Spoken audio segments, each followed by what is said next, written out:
Shakespeare had it partially correct when he penned the phrase, "Out, out, brief candle, life's but a walking shadow, a poor player who struts and frets his hour upon the stage, and then is heard no more." Recently, the interest in near-death experiences has taken an exponential upswing. We want to know, does science give us hope of a heavenly future? Dr. Raymond Moody coined the term near-death experiences in 1976 in his book, Life After Life. Reported over the years were numerous cases involving the tunnel of light. Science shows us that brain stimulation can produce the sensation of leaving the body. My book explains how I, as a brain surgeon, came to the realization that there is survival of consciousness beyond the death of the physical body. You will read of my Hawaiian journey through the worlds of divine intervention, universal energy, and near-death experiences. It will be your introduction to the spiritual world.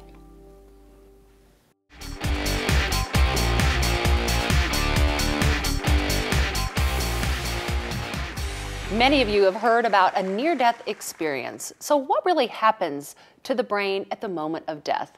Well, my guest today is Dr. John Turner. He's a neurosurgeon from Hawaii, and he's come all the way here today to talk about near-death experiences. And I'm really excited to have you here on the show. Oh, it's my pleasure to be here, Kristen, with you. So now your background is as a neurosurgeon. You've worked with a lot of patients. Tell me a little bit about what you have seen and witnessed yourself inside your own practice. I've analyzed this carefully because, first of all, I was an engineer and a physicist. And then I went to neurosurgery. And then I was in neurosurgical practice on the big island of Hawaii, the only neurosurgeon there. So I work with death and dying a lot. I also work with forms of energy healing, such you have done Reiki yourself. But I've really been interested in what happens at the moment of death, and then what happens to those who we call near-death survivors. And there's a lot of recent interest in this. Just in the last month or so, this article, a Newsweek article about proof of heaven, has made people realize, well, wait a minute, when we die, maybe it's not just lights off. So what I like to talk about is what does happen at the moment of death and what happens after death of the physical body. You know, I think that this is such an interesting topic, Dr. Turner, because there are so many of us who have loved ones who they pass on. And we always wonder, you know, what happens to that person, that husband, that wife, that child, when they go on to heaven, so to speak? It's important to know that, and everyone wants to know. And the question is it a matter of faith? Is it a matter of science, or can the two be blended somehow to teach us what happens? And I feel the near-death survivors, such as those in a coma that may have died but didn't, those who actually were near death, where they have flat brainwave, we have an excellent case of that with Pam Reynolds. Right. And that's taught us that, yes, here's a woman who was near death. She had no blood flow to her brain. It was stopped for surgery. And in fact, the bed of the table was tilted to drain all the blood from her head so they could open up and fix an aneurysm vessel. Well, what happened, she was also connected to the brainwave monitor, so we know she had a flat line. She also had in her ears plugs that produce 100 decibel clicks. Now that's a loud sound. If you have that in your ear, you really can't hear a conversation. But she reported conversations during the time when she was supposedly dead.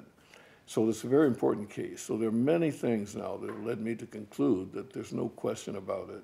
Consciousness is not produced by the brain. It survives death of the physical body. You know, it's interesting because we have seen these case studies like you talked about where someone has had a near-death experience and they say that it changed the way they wanted to live their life. There's a famous book by Dr. Kenneth Ring, came out in the early 80s. It's called Heading Towards Omega.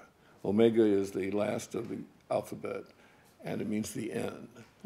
But what happens to our consciousness? What goes on? And that's what people want to know. Like you said, when they lose a loved one or even an animal, what happens?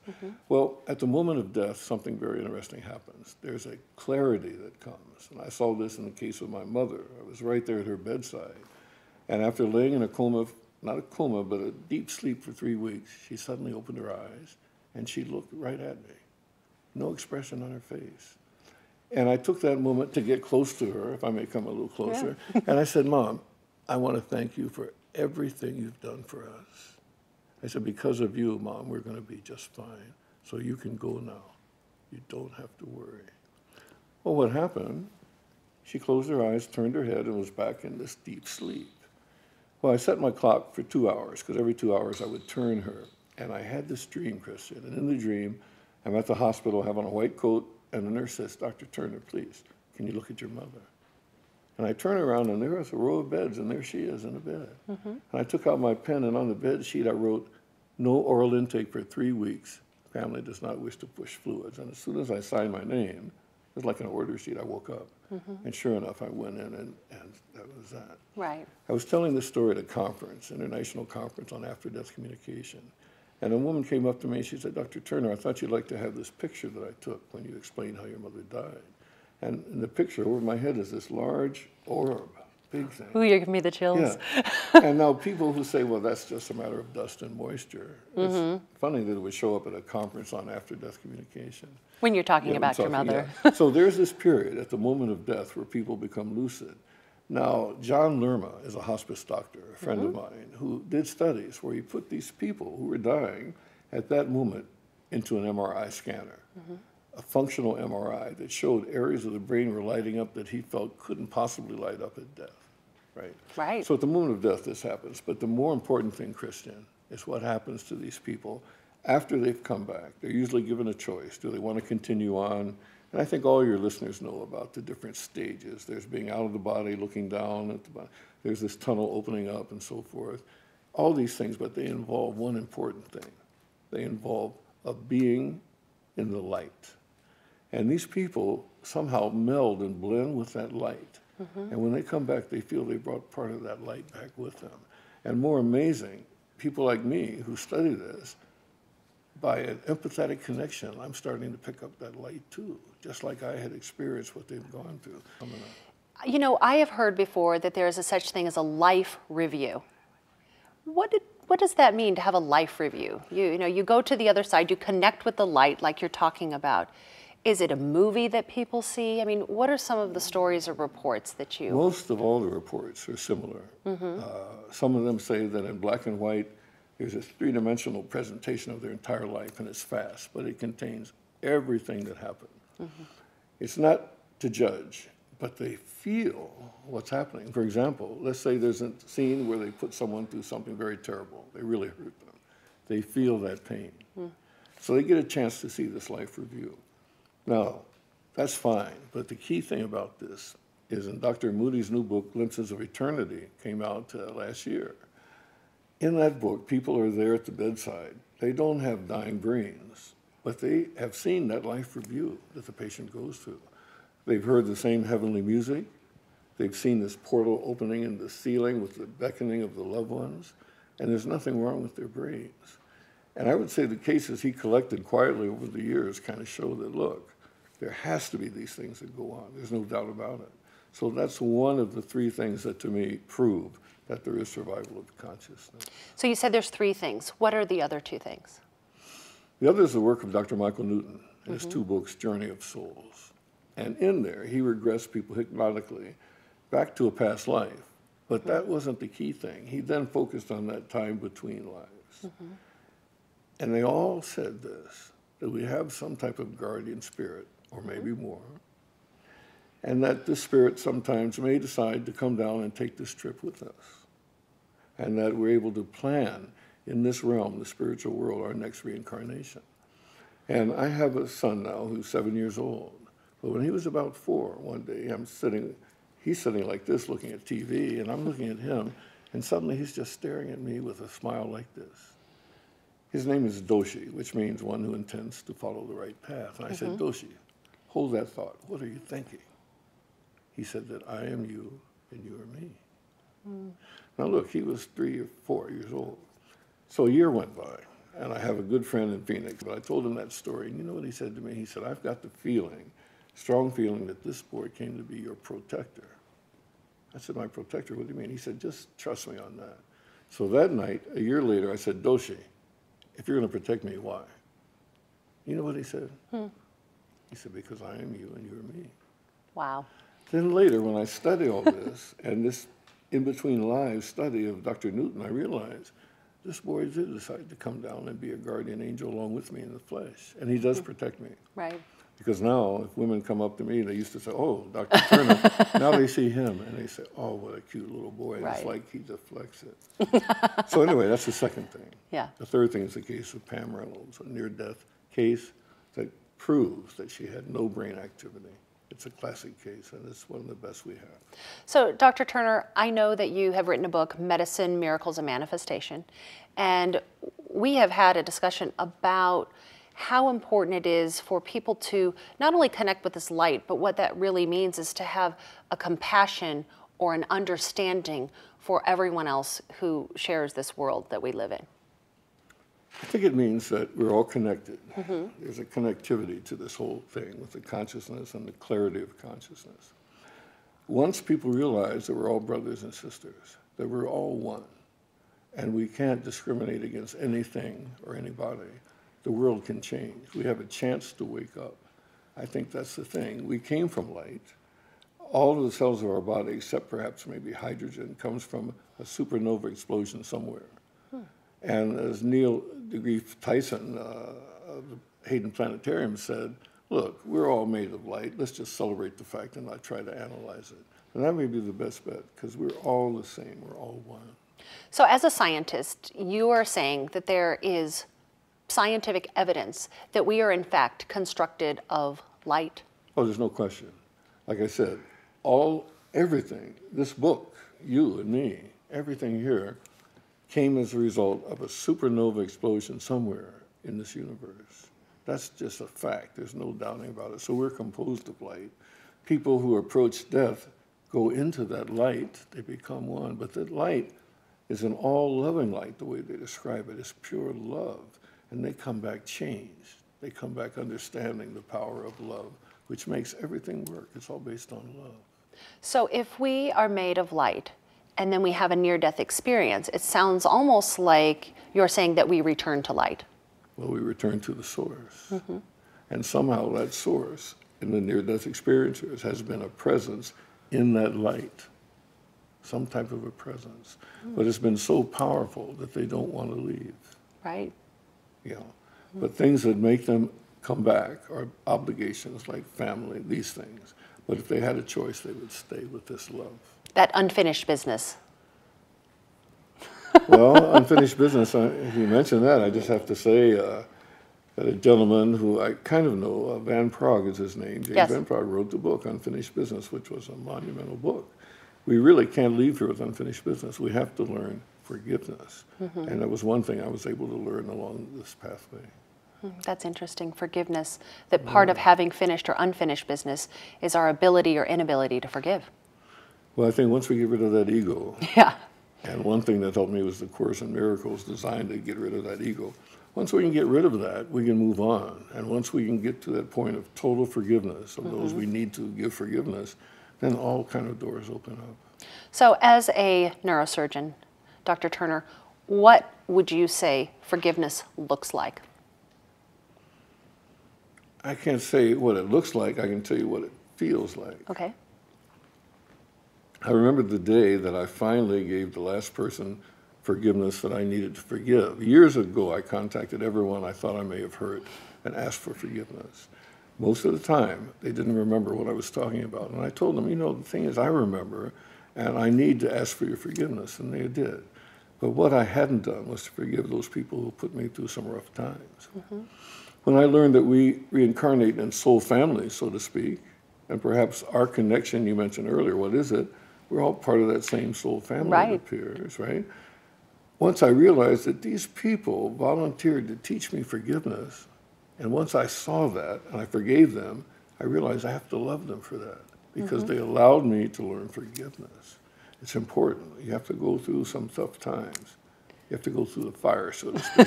Yes. You know, it's interesting. I think that when we talk about forgiveness, we always think about, okay, who do I need to ask forgiveness from? But oftentimes, I do believe that we forget to forgive ourselves as well. And we got to do that. That's very important too. But it's all hooked together. Everything happens here for a reason, and it's all perfect. There are no mistakes. So, Dr. Turner, what would you like to see happen? I mean, you're 70 years old. You're a practicing physician in Hawaii. You've seen incredible things. What's your vision for where you would like to see the world move next? It turns out that because of my studies and my experiences, and I mentioned recently with John of God in Brazil, I had to realize there is such a thing as a Holy Spirit. And from a patient of mine who wrote books on this, he describes it as an interdimensional being that wants us to heal and makes his presence known through what we call miracles. I came to that realization, and now I realize that death comes first, then this concept of some God comes, and then the light. It's all connected in one way. And there actually is no such thing as death. It's just a moment of changing trains, so to speak, because we continue on forever and ever. I like that, changing trains. It's kind of like that. Yeah. There's a waiting time where we can do some planning. Yeah. And we may not remember all of this, unless we're at the station. Yes, exactly, yeah. But I don't think that's what's happening now. But right. It's hard to say. If I can continue on a moment with that thought, I do consultations now for people in auto accidents, for example. My first patient told me about a terrible accident because I asked him, I said, why do you have the steel pin in your leg that now they think a screw is loose and they sent you to me? He said, well, it happened 2 years ago in Las Vegas. He said, I was on the job, nice afternoon, I got in the back of the car to go to sleep, 2 guys were driving, and he said, I woke up, it was pitch black, and the car was rolling. It slammed into a brick wall. He said, I looked down, and the bone was jutting out of my leg. Wow. The blood was spurting. I said, what the? He said, my foot was on fire. I said, what'd you do, man? He said, somehow I kicked out the back window. I got out, I got to the driver's door, and when I opened it, I pulled him out and his legs were blazing on fire and the passenger was sitting there on fire. I said, man, then what? He said, I don't know. He said, I know they operated, I remember the big lights and all that. He said, but I don't remember a lot. I said, well, what about this? Here you look around, just like you and I are in the studio. I said, look around this office. It looks clean and modern, right? Mm-hmm. Computer there, screen here, the x-rays. I said, get this, is it possible that you and I are both dead and we don't know it? You know what he said? He said, wow, you're the second person to ask me that. He said, I really don't know. I said, well, listen, brother, you would enjoy the movie Passengers because it explores just that. And maybe, I was in an accident where I don't recall about a half hour of the whole thing. Maybe we're at this way station right now, Christian. Right. But the point is, we got to realize whatever it is, the important thing is not, is this real, is this a dream? The important thing is, what are we learning? Right. Because we do get to take that with us. The studies show that our memory does go along with us to that next incarnation. It's interesting. I've heard it called before the Earth School, that we're here in this lifetime on this planet to learn from our experience. Is that what you mean, the Earth School? We're here to learn our lessons, like a university? Or is it really more of a kindergarten? Well, since it goes on forever and ever, all I can say this, I think it's a matter of polishing our spiritual bodies. Right. And it may take repeat times here or someplace like this. I don't know. Mm-hmm. For me, this has been a school of hard knocks. It's to learn forgiveness, mainly. And that's what I finally learned. Right. And now, if I would have to move on tomorrow, I'd be comfortable knowing that the next stage is going to be even better. I'd love to talk to you a little bit about your book, Medicine, Miracles, and Manifestations. And I love this subtitle, A Doctor's Journey Through the Worlds of Divine Intervention, Near-Death Experiences, and Universal Energy. So what prompted you to write this book? One day, sitting at the computer, I had a computerized version of the I Ching. Some people might pronounce that the I Ching, but it's the ancient Chinese fortune-telling thing. So I typed in the first question. I said, am I on the right path? And what came out of that was very amazing. It told me that I should really start thinking about what was happening because there was some, quote-unquote, enormous potential involved. And I see now it was for me to tell some stories and the story of how I came to the realization that life is like a series of reincarnations. That's like the cover, this dandelion. Of course, we don't have these in Hawaii. And on the mainland, when my friend first saw this cover, he called me back to say, I thought about this deeply. He said, when I saw this again, I wondered what kind of person would keep a dandelion in a pot like that. And then he realized that there was a water pot behind it. Now, I thought it was a teapot when I first saw this cover, But he said, I wonder who would be taking such good care of that. Yeah, so I called the guy who did this picture, and he said that's exactly what it was, a water pot, and the color represents the purity of medicine. Well, the dandelion represents a never-ending story. You know, each one of these seeds will grow again, and it's just a never-ending story. So that's why I wrote the book, was so someone might read this and say, well, look, there's something in this for me. There's a teaching point. And I felt that if one person was helped, it was worth all the effort. So in your time as a neurosurgeon in hospitals, watching people go through death experiences and near-death experiences, what have you learned about what happens at the moment of death? I've learned that as doctors, and particularly neurosurgeons, there are times when we can bring someone back from that death. But when we can't, we've got to realize that it was supposed to be that way. There may be many karmic reasons that I could never understand why this person can't be saved. But we've got to do the best we can do it. That's why we keep trying. But we've got to learn sometimes when to let someone go. And that's very difficult, especially in the case with the child, as you've seen in that first chapter of the book. That's very difficult. But that's the reason I wrote the book. I said if it benefits at least one person, then I'll be happy. So, Dr. Turner, we have talked a little bit about empathy and how there may be perhaps an empathy deficit here in the world. Can you explain that? We're just quoting President Obama on that, because he said we've got to learn to stand in the other person's shoes. We've got to erase this empathy deficit. Empathy is the ability to feel the other person's pain. Once we can do that, we're always going to be willing to extend a helping hand, because we're all going through this together.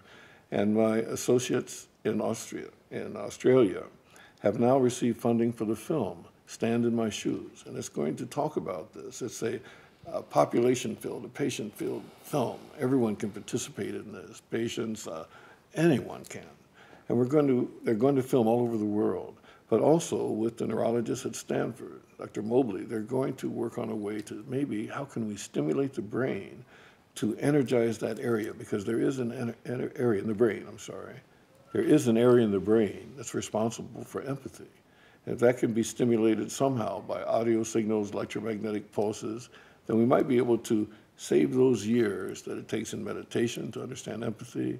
We may not have to go through this Kundalini awakening process to understand empathy. We may not have to nearly die to understand this empathy, love, and the light. So that's the reason I wrote the book. Thank you so much, Dr. Turner. And I agree with you that empathy is very much a key to unlocking that gateway to compassion. So I just want to thank you so much for being here with us on The Ripple Effect. And thank you for your drop of wisdom today. Well, you're welcome. And I should be thanking you for this privilege. Thank you.